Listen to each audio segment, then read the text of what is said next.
Hi everyone, and welcome to this elegantly designed home in the highly sought after neighborhood of Mill Creek, Hector Crossing in Fort Collins, Colorado. As you enter the home, you'll be bathed with natural daylight coming through the windows and struck by the abundance of open space this home offers.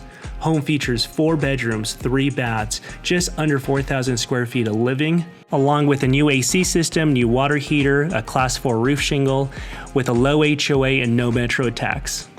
Downstairs, you'll find a huge finished basement along with 2 storage rooms, a bedroom, and a bathroom. To the rear of the house, you have a greenbelt that leads you to bike paths or walking trails, and in the future will connect to the power line trail system.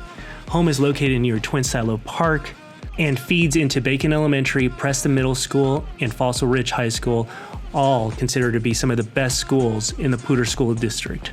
And what you see here is the construction of a trail system from our community that will connect us to the famous power line trail system that goes for miles and miles.